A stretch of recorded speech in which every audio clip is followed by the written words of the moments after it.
Olá, meus queridos alunos do sétimo ano, tudo bem com vocês? Meu nome é Ives Fernando, eu sou professor de ciências e hoje nós iremos começar mais uma aula do EducaPE. A aula de hoje é a aula de número 15. Bora falar sobre trocas de calor. Quando se fala a respeito aí do tema calor, ainda se pode trazer confusão para algumas pessoas, principalmente em termologia, porque o calor ele vai estar ligado à transferência de energia térmica de um corpo de maior temperatura para um corpo de menor temperatura. Ou seja, o calor é a energia em trânsito. Mas vamos imaginar que em um sistema isolado, por exemplo, dentro de uma caixa de isopor, por exemplo, foram colocados dois objetos. O objeto A estava a uma temperatura de 200 graus Celsius e o objeto B a uma temperatura de 20 graus Celsius. Olha só a diferença das temperaturas que estão ali em um objeto, ou seja, em um sistema que está completamente isolados, né? 20 graus Celsius para 200 graus Celsius é uma diferença muito grande. Mas, de acordo com a lei zero da termodinâmica, com o passar do tempo, a temperatura do objeto A ela irá diminuir, enquanto a temperatura do objeto B irá aumentar, até que ambos atinjam a mesma temperatura, ficando ali em equilíbrio térmico. A energia que se transferiu do objeto A para o objeto B, ela é chamada de calor ou energia térmica. E quando se fala justamente dessa transmissão do calor, para que ocorra a troca de calor, é necessário que ele seja transferido de uma região a outra através do próprio corpo ou de um corpo para outro. Na realidade, existem três processos de transferência de calor estudados na termologia. Esses processos eles são chamados de condução, convecção e irradiação. Bora agora falar sobre irradiação. A irradiação, na realidade, é a propagação de ondas eletromagnéticas que não precisam do meio para se propagar, enquanto que a condução e a convecção são processos de transferências que necessitam de um meio material para se propagar. Quando se fala da condução, quando dois corpos com temperaturas diferentes eles são colocados em contato, as moléculas dos corpos que estão ali mais quente, colidindo com as moléculas do corpo mais frio, transferem ali energia para este. Este processo de condução de calor é denominado de condução.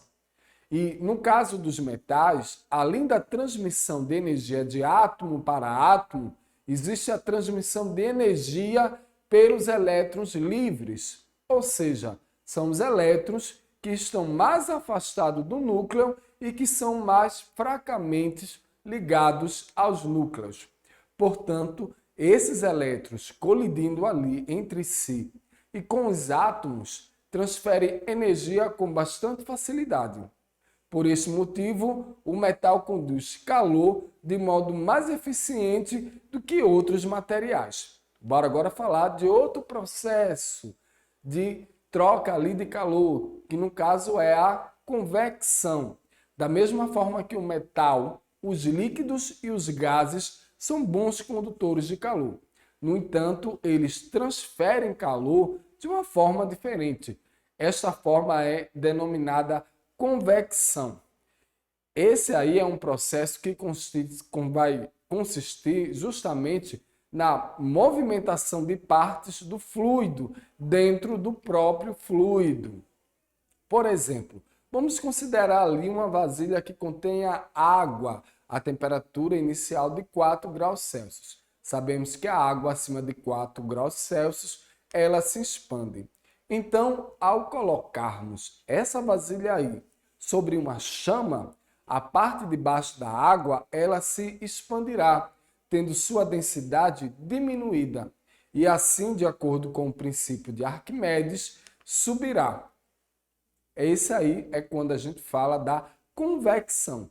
Já no processo de irradiação, podemos dizer que a radiação térmica é o processo mais importante, pois sem ela seria praticamente impossível haver vida na Terra. É por irradiação que o calor liberado pelo Sol ele irá chegar à Terra. Outro fato que é bastante importante é que todos os corpos emitem radiação, ou seja, emitem ondas eletromagnéticas, cujas características e também intensidades dependem do material de que é feito o corpo e de sua temperatura. Portanto, o processo aí de emissão de ondas eletromagnéticas é chamado de irradiação. Veja só a garrafa térmica. É um bom exemplo de irradiação térmica. A parte interna ali de uma garrafa térmica, no caso que é de vidro, com paredes duplas, havendo quase vácuo entre elas, que é lógico que isso irá dificultar a transmissão de calor por condução, as partes interna e externa da garrafa, elas são espelhadas justamente para evitar a transmissão de calor por irradiação. E aí a gente tem justamente uma garrafa térmica, que é um exemplo de calor por irradiação. Ou seja, a gente tem a parte externa, a parte interna e o vácuo vai fazer com que aquela água se mantenha aquela determinada temperatura por bastante tempo. Hoje eu falei um pouco sobre trocas de calor. Na próxima aula a gente vai discutir mais um pouquinho. Eu vou ficando por aqui e a gente se encontra na próxima aula do Educa PE.